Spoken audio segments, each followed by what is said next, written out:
Values हमें पता होना चाहिए, जैसा कि सबसे पहले हमें पता होना चाहिए ये ग्रेविटेशनल कांस्टेंट कितना होगा।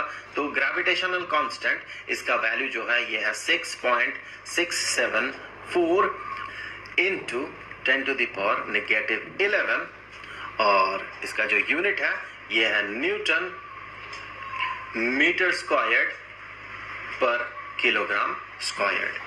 और साथ ही साथ हमें पता होना होगा मास ऑफ अर्थ ये बराबर है 5.972 इंटू 10⁻24 और इसका यूनिट है किलोग्राम।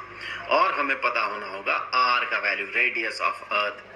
तो हम कंसीडर कर रहे हैं इक्वेटर में रेडियस, तो यहाँ पर ये जो रेडियस होगा ये बराबर है 6378 और इसका यूनिट जो होगा ये होगा किलोमीटर। तो इसे हमें मीटर में कन्वर्ट करना होगा।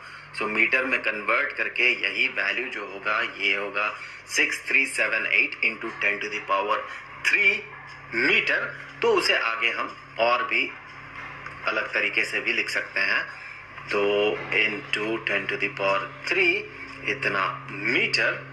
और इसे हम ऐसे भी रिप्रेजेंट कर सकते हैं कि ये जो है ये बराबर है, यहाँ डेसिमल पॉइंट अगर लगा दे तो 6.378 इंटू 123, तो 10⁻³ तो था ही पहले से और 10⁻³ तो 10⁻6 इतना मीटर।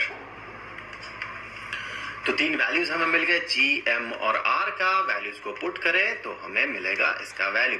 तो आगे बढ़ते हैं। G is equal to 6.674 into 10⁻⁻11 और यूनिट लिख लेते हैं यहाँ पर newton metre squared per kilogram squared और मल्टीप्लाइड विद एम का वैल्यू है 5.972 इंटू 10⁻24 इतना किलोग्राम डिवाइडेड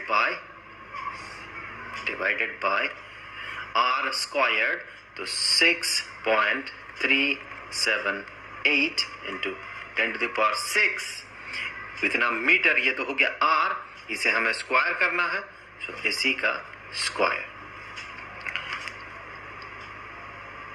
तो यहाँ पर इसे कुछ ऐसे लिख लेते हैं 6.674 इंटू 5.972 डिवाइडेड बाय 6.378 इंटू 6.378, क्योंकि स्क्वायर हो रहा है ना ये टर्म, मल्टीप्लाइड विद, अब 10 का जो पावर्स है उसे लिख लेते हैं 10⁻⁻11 इंटू 10⁻24 डिवाइडेड बाय 10⁻6 और उसी का स्क्वायर, तो ये बन जाएगा 10⁻12 जैसे यहाँ पर स्क्वायर हो रहा था। और यूनिट्स को लिख लेते हैं एक बार। तो यहाँ पर यूनिट्स जो है सबसे पहले न्यूटन को कुछ ऐसे लिखते हैं, हमें पता है newton is equal to kilogram into metre per second squared, ये न्यूटन हो गया सिर्फ। अब मीटर स्क्वायर्ड, ये मीटर स्क्वायर्ड और पर किलोग्राम स्क्वायर्ड, तो पर किलोग्राम स्क्वायर्ड इनटू ये किलोग्राम, यहाँ वाला किलोग्राम डिवाइडेड बाय मीटर का स्क्वायर। ये देखें मीटर जो कि स्क्वायर्ड हो रहा है। तो यहाँ से आप डिनोमिनेटर न्यूमरेटर से कैंसिल कर सकते हैं इन्हें, और आप कैंसिल कर सकते हैं किलोग्राम इंटू किलोग्राम, तो किलोग्राम स्क्वायर्ड जो कि इसे कैंसिल कर देगा। तो यूनिट के तौर पे आपके पास बचा हुआ मीटर पर सेकंड स्क्वायर्ड, जो कि होना भी चाहिए एक्सीलरेशन ड्यू टू ग्रेविटी का यूनिट। अब चलिए देख लेते हैं इन्हें जब हम इवैल्यूएट करेंगे तो क्या मिलेगा। आप इसे इवैल्यूएट करके देख लें, ये बराबर होगा 0.98, लगभग 0.98 के, और मल्टीप्लाइड विथ ये वाला जो टर्म है इसे आप इवैल्यूएट करें तो आप पाएंगे ये बराबर होगा 10 के।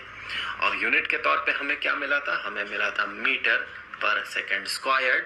सो इससे आगे हम कह सकते हैं ये है लगभग 9.8 मीटर पर सेकेंड स्क्वायर्ड। मैंने लगभग कहा क्योंकि यहाँ पर हमने अप्रोक्सीमेशन किया था, यहाँ पर।